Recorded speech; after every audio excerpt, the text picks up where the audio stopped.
And a good afternoon, everybody. Welcome to Issues and Attitudes on WEIU Radio. My name is Jeff Owens, interim GM at WEIU. Our coach today is the new Eastern Illinois University head football coach, Mr. Adam Cushing. Welcome, Coach. Thank you very much, Jeff. Appreciate you having me on today. You know, we talk to a lot of politicians and a lot of business people, but this is one of the ones I look forward to because I get to talk football for 28 minutes. So, and I know you guys have been busier than heck, getting situated and stuff.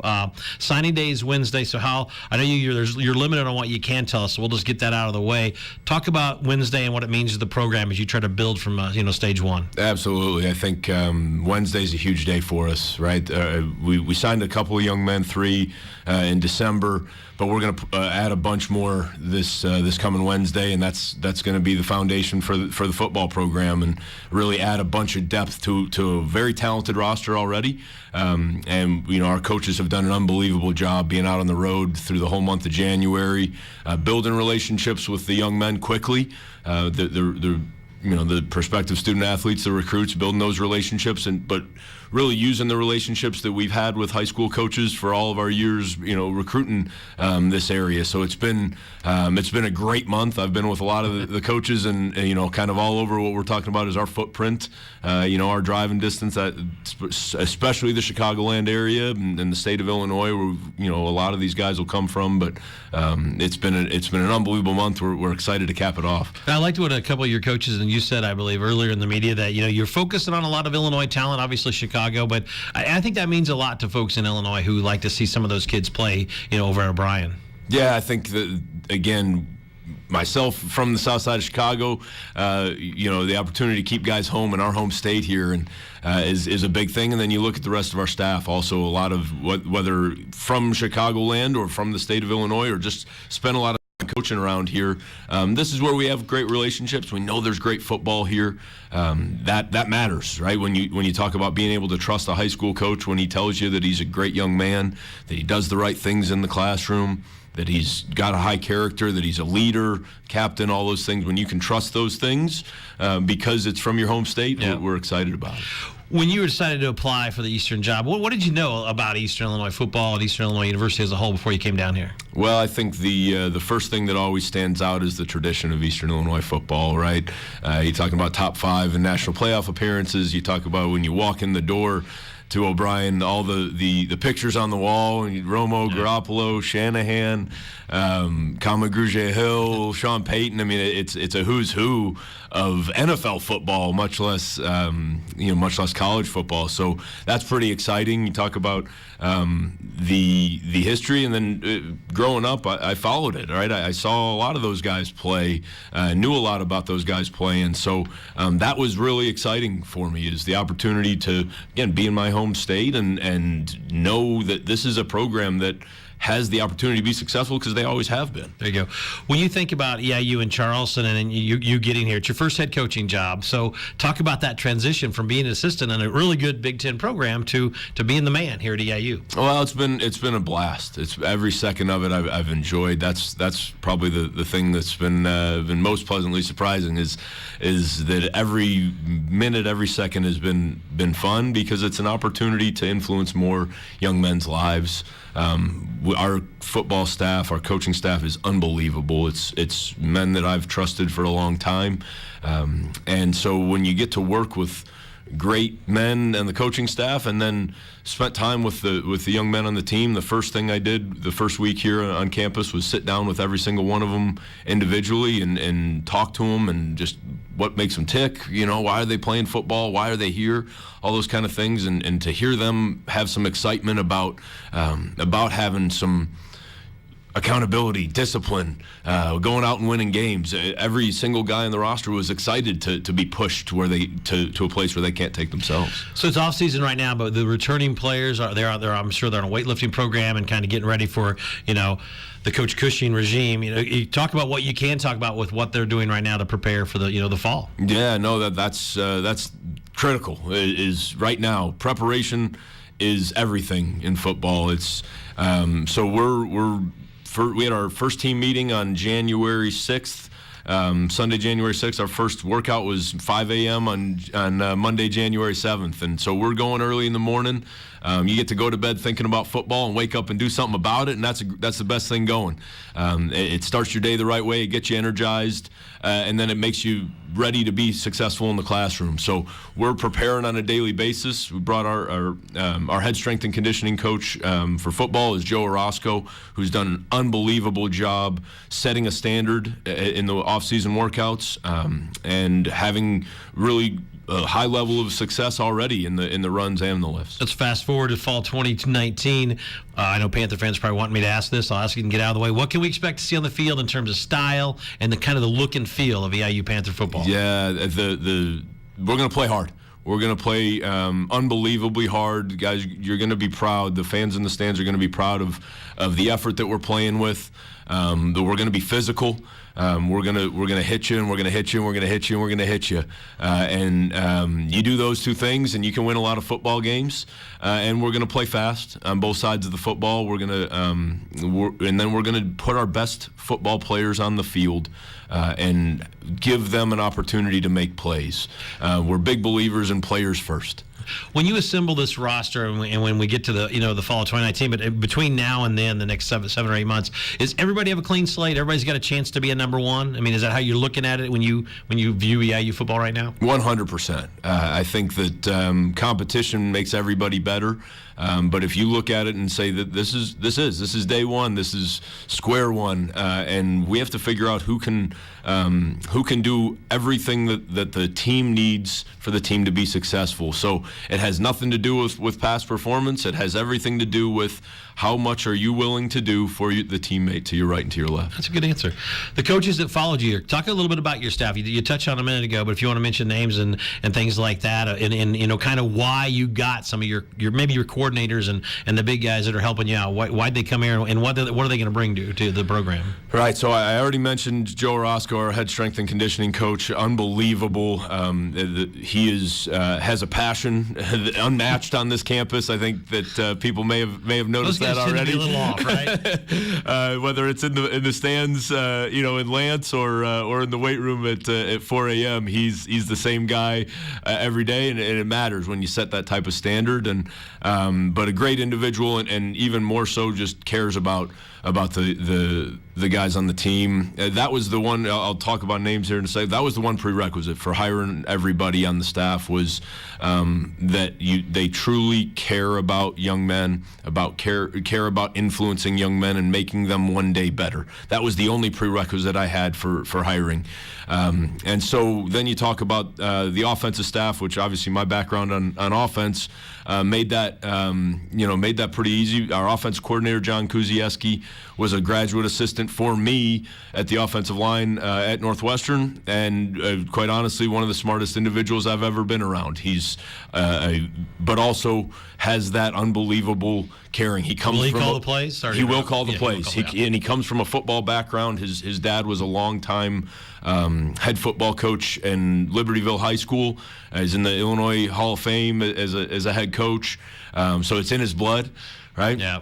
And then you talk about offensive line, which is most of my background. Right? Now this is, I think, the guy that's got the toughest job. And you're the offensive line coach under a coach who was the offensive line coach at Northwestern. That's a tough job. It is. He knows it. The good part is his name's Dan Hernandez. Coach Hernandez knows it and is excited for it. He also was a graduate assistant for me at Northwestern. So between myself, with Coach Kuzieski and Coach Hernandez, we've got a lot of experience there. But Coach Hernandez is an unbelievable person that, again, I've got this high trust in all of these individuals that I've spent time with. I know how they're going to treat young men. I know how they're going to serve the young men on the roster. And I know how they're going to respond in times of adversity and in times of success on the football field, because both of those require a great response from the coaches in order to hold that standard for the players. Then, interestingly enough, our quarterback coach, Chris Batty, also spent time as a graduate assistant for me. He spent one season working with the offensive line, and then we got him back to where he belongs, which is out on the perimeter. And he was actually working with the receivers, but he was a quarterback himself. There you go. And then all these guys have left and gone on and had a bunch of other experiences experience in the meantime. But another great person, from the Chicagoland area, Glenbrook South High School, which in Glenview, which is actually where I'm moving from right now. But three of those guys that I've spent time with on a minute-to-minute, not just daily basis, but truly minute-to-minute. And then our wide receiver coach, Mark Fillmore, played wide receiver for us at Northwestern in my first couple of years there on staff. And so somebody that has gotten out again in the coaching profession and moved around, but I saw firsthand the maturity of Coach Fillmore and go from a player and learn what's important in life and in football. And he is a tremendous teacher and a tremendous role model. And then the last member of the offensive staff, his name is Jaden Everett, is our running backs coach.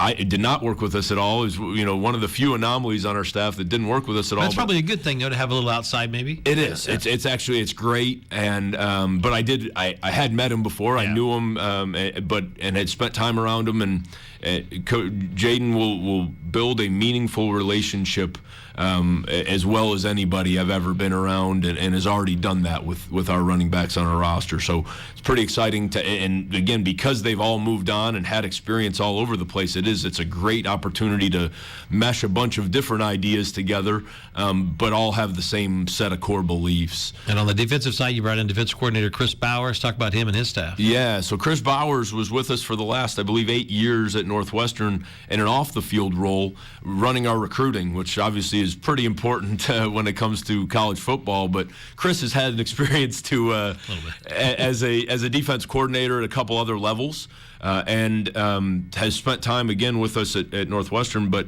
always had that desire to get back and influence young men on a day-to-day basis again, and truly interact with people and have that opportunity to see them grow and feel like a meaningful part of that. Yeah. And another extremely bright individual that is going to do a great job with our defense. He's going to make it really simple. He's going to set a really high standard and play with maximum effort, and you can be pretty good on defense when you do those things. And I guess coming back, when you look at last year's team, we scored some points, but defense was probably, if you had to say one was worse than the other, defense honestly was a little bit of our weak link. So he might have, I won't say more work cut out for him, but he's got the opportunity there for vast improvement. I think that's exactly how he's looking at it. We're talking about it. It's a great opportunity. It's a great opportunity to come in and influence these guys. And again, you look at some of those things, and sure, the stats are what they are from last year, but you can't worry about it, though. That's right. That's the past. That's not us. And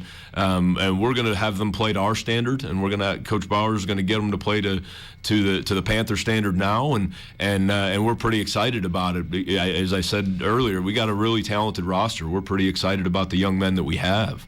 The rest of that staff, our defensive line coach, Deontay Gibson, was our defensive line graduate assistant at Northwestern. I actually recruited Deontay out of high school to Northwestern.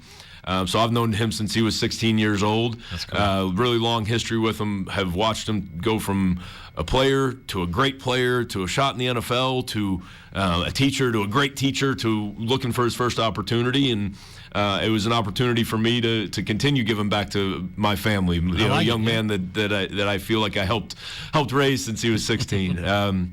And then our linebacker coach is a name that'll sound familiar to a lot of people around here. Adam Gristick, that was on the staff last year and played here, was a great player on some of those national playoff runs. And again, when I talk about the one prerequisite I had, which was valuing the young men, being there to serve the young men. That's so apparent. You can talk to Adam Gristick for a minute and know that. Do you think it's a good thing to have at least one returning coach, kind of a little bit of a knows where the stuff is kind of guy? In a way, when you think about it. I think institutional knowledge is really important. I think even more so is his just undying love for Eastern Illinois football, and so the passion that he has, the excitement that he has for the program is unbelievable, and that's completely aside from how good of a football coach he is, how much he's loves the young men, how much he's willing to do for the young men. And then we've got one of the most important positions on the field in the secondary, right, is we've got a couple of individuals working there. Our safeties coach, Neil Renna, spent some time with us at Northwestern, and then has been at Mizzou the last couple of years. But a highest character individual, spent time serving our country in the Navy, and one of those individuals that I always knew when I had the opportunity was going to be part of the staff, because he's just a person that you want to mold the next generation. He's an unbelievable person, another person from Chicago with great ties back there. And then the last member of the defensive staff, his name is Benny Boyd. And Benny is the only member of the staff that I had no personal knowledge of going into the hiring process.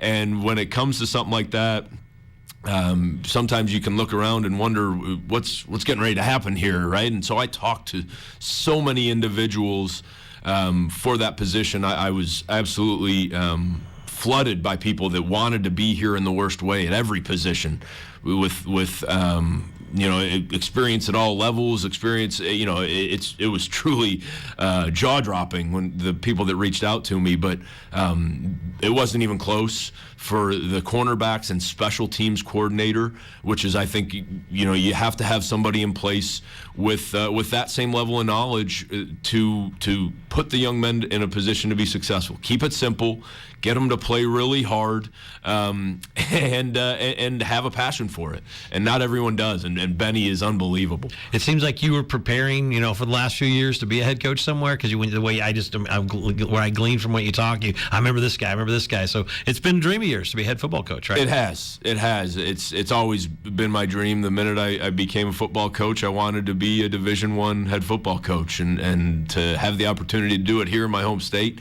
But yes, I've been preparing for it for quite a long time. So, spring game and all that stuff going to stay the same? Or have you set and worked on dates or anything about spring ball? We're finalizing all that stuff right now. As a matter of fact, we're going to start practicing as soon as spring break is done, and then it'll really depend on our health and what the roster looks like at that time to what we're able to accomplish at the end of the spring. How many returning players are on the roster right now? Just that you'll have, not counting your recruits, but the players coming back. There's 63 that'll participate in spring practice, and that's there's a few guys that still have a couple bumps and bruises from the springs or from the fall season. So not every one of those guys will be fully cleared. And then you'll have signing day numbers. Now, after signing day, will there still be scholarships available, or does that kind of fill you up signing day? There's still some things to happen here, so we'll find that out here in the next 48 hours exactly where we're at. How do you feel about this new college transfer portal thing, where it can help because you can get players that that didn't make it at whatever college and can come to Eastern or any other college? Do you like the way that this new portal thing works? I think that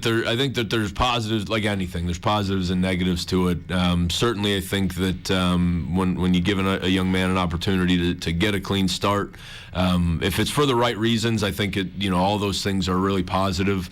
I think the fine line that needs to be walked is that we make sure that we're still able to help young men grow and not give them an easy way out when maybe they get a little bit of frustration or a little bit of competition. So I think that you have to investigate why. Coach speak answer. I like that. Why they're on the portal, right? Have you started studying the OVC at all? I know it's been a whirlwind month for you here, Coach, and we're talking to new coach Adam Cushing. Have you started to look at the OVC and the makeup and other teams, or is that? Very little, to be honest with you. Very little. We're extremely concerned with our team right now and our ability to go out and just consistently prepare and produce in a daily basis in the weight room and in the runs. That's a million times more important than who shows up across from us this fall. It's Chattanooga and Indiana to start off. If you haven't looked. That much I do know. And Chattanooga, people think Chattanooga, but it's still, they're a pretty good football team. They had a good year last year. So they are. And Indiana, we catch them when they're finally decent, which is, they've been terrible for so many years. And so it's kind of weird how that goes. But obviously, community involvement and what the kids are about and your program is about. What will we see in the community from Eastern Illinois football and the players and the coaches? You're going to see us giving back to the community in a major way. This is a community that from everything I've been a part of here for 3 weeks, 4 weeks, whatever it's been, is incredibly supportive of our football program, and we have to take the opportunity to give back. We have to take the opportunity that when these young men are role models, right, when they're college student athletes, when they're college Division I college football players, they have a platform that can influence people younger than them that they won't always have. And so that we've got to take advantage of that. We got to get out in the community. We've got to make this community extremely proud of who we are as people, not just football players. Do you set goals? Are you a goal setter, or are you looking at, like, as the months go on, as there benchmarks you want to hit? It's a great question. We haven't. It's a question that Coach Orozco asked me, actually. We're going to set goals for the season, but it's going to be more about what we do on a day-to-day, week-to-week basis, meaning consistently prepare for victory, right?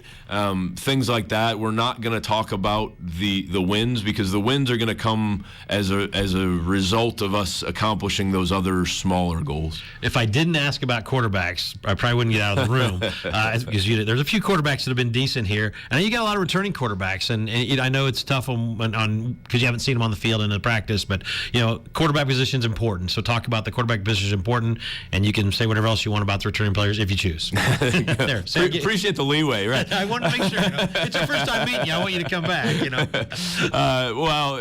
There's no secret. If you got a quarterback in any level of football, you got a chance to be successful. And you said it right. The history of quarterback play here at Eastern Illinois is unmatched. Almost anywhere, not just FCS football. When you talk about some of the arms that have come out of here is truly unbelievable. Here's what I know about the young men on our roster. They have shown up and worked their butts off every single day that we have been here. They've been great leaders. They've been example guys, and they've shown a willingness to get out in front and be that guy, and that's what a quarterback has to be. So we have no idea who's going to take the first snap this fall. I don't know when I'll be able to tell you that either, to be very honest with you, but I know this, that as an offensive staff, as a coaching staff, we are excited about how good of teammates these young men are, how excited they are to be part of the team and help the team in any way possible. Whether that's taking every snap, whether that's being the best mentor that they can be, whatever that is, they've all expressed they just want to be a great teammate and help this team win. That's a good answer. And I guess the other follow would be: would any of those be willing to switch positions if need be to help the team? I mean, are we that far yet? I haven't asked any of them that, and I don't know that I'll need to ask any of them that. I don't know, and I know. Well, I should say this. I did talk to every single one of them because I talked to the entire team individually, and again, each one of them said was, "I just want to win, Coach. I just want this team to win. I want my brothers to win, whatever it takes." Let's talk a little bit about you now. As you get situated here in Charleston so far, what do you think about EIU, Coles County, Charleston? I love it. Obviously, I have not been here a ton, to be honest. I've been traveling more than I've been here, but it is a great community. I think the thing that stands out most is the people, is how welcoming everyone has been to not just me, but our coaching staff. My wife has been down a little, my kids were down a little, and how excited they are because people just want to be great human beings to us and support us. Who's Adam Cushing's coaching mentor? I think I got an idea who, but just talk about your mentor and what he means to you. Well, can I pick more than one? Is that acceptable? Hey, you're the boss, man. So obviously, I've spent the last 13 years under an unbelievable person in Pat Fitzgerald, and that's exactly what he is an unbelievable human being, and that wants to do the best thing for other people, and that's how he lives his life every single day. Is he just wants to do right for other people, and as a result, the players on the team would run through 10 brick walls if you lined them up in front of him because he's that invested in them. And that's what I've got out of all that time with him is when you invest in other people, not just on the surface, but truly give of your time every single day, then the young men you can truly take them where they can't take themselves, and so I will never be able to measure his influence on my coaching career and my coaching education. Before him, I worked for a great man named Randy Walker, who passed long before his time, but set the standard for excellence on a daily basis and upheld that standard at an unbelievably high level, and was extremely demanding, and Coach Fitzgerald was just as demanding, and because Coach Fitzgerald and I both learned from Coach Walk, but Coach Walk showed me how to influence young men and how to hold that standard every single day, and make sure that they understood why we were holding that standard.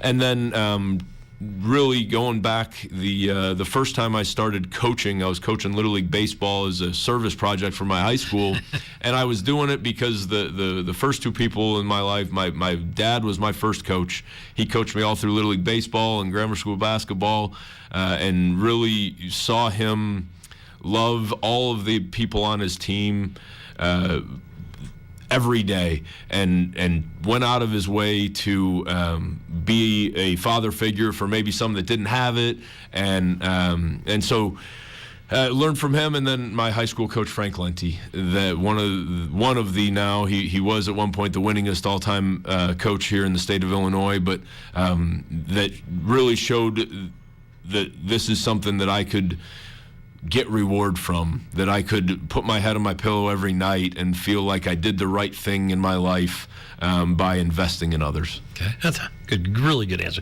We got a couple minutes left. We're talking to Coach Adam Cushing. Is there a favorite player that kind of influenced you too, that you coached, that you just he did what you wanted to do and you kept in touch with him? It was kind of that guy that just you stuck with.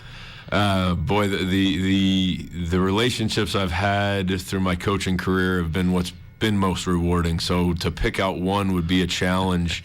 I say all the time that, probably the happiest days, and my wife kind of jokes with me all the time, the happiest days are when I get an invitation to one of my former players' weddings, or I get a graduation or something like that, that means that I did enough for them that they felt like they wanted to keep me in their life. I had so many great young men that I've coached that have gone on to be good NFL football players, and then just as many that have not had their shot in the NFL but have did everything right every minute of every day. That's why they're succeeding at a high level in business. So it'd be hard for me to pick just one, because the other 100 that would be pretty mad at me. I get you.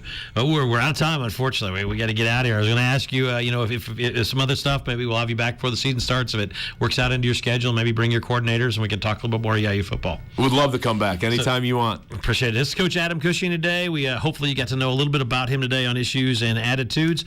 EIU football, it'll be right here on the station in the fall, right here on Hitmix 88.9. Coach, thanks for being here. Thank you very much. Go Panthers. Exactly. Appreciate SID Rich Moser bringing you by today. Everybody have a great day. This is Hitmix 88.9 and WEIU.